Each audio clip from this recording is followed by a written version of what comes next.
ئەی جوانکی لە پێنج مانگەکە کوواندایە و بێشکە و لانکەکە چی بەسەر هاتبێ دایکت لەکوێ بندادەت و کاکت چۆن دڵیان هات بەجێت بێڵن یا خۆ بە شوێن تا هەروێڵن.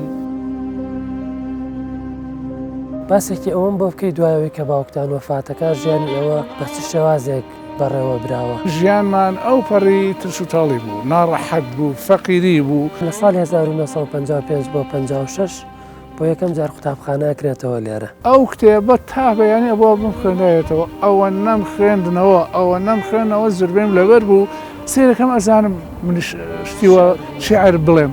تا چەند ئەوەی کە بیر و مابێت کاریگەری ئەو تەوژمانە و لەسەر بوو. کاریگەری ئیسلامی و لەسەر بوو. زۆر ڕازیش بووم بەوەی کە کەوتومەتە ژێر کاریگەری ئەو تەوژمەوە کە ئیسلام شتێکی شامێلە لە شتانێکی ورد و تایبەتە کۆ نەکراوەتەوە.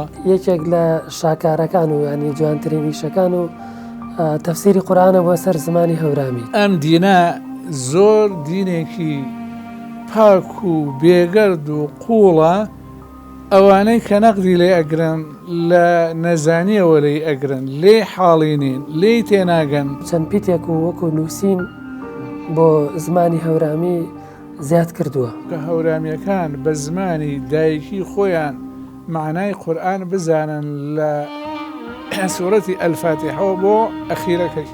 قوتابیەکانتان ئێستا مامۆسایە یا بەڕێوەبەرە، بەڵام من یەک شتم پێ سەیرە جەناب و تا ئەو کاتی خانەنشینەبی هەر مامۆستاوی. ئەو کارەکەی زۆر زۆر چاکە چونکە نەحەوی زەردن قوتدا نەحەوی سەوزن قوتدا. من کوردێکی دڵپاکم دەربەدەر و بێخاکم هەزار جۆر ئاوارەم کەن هەر بەندەی خوای تاکم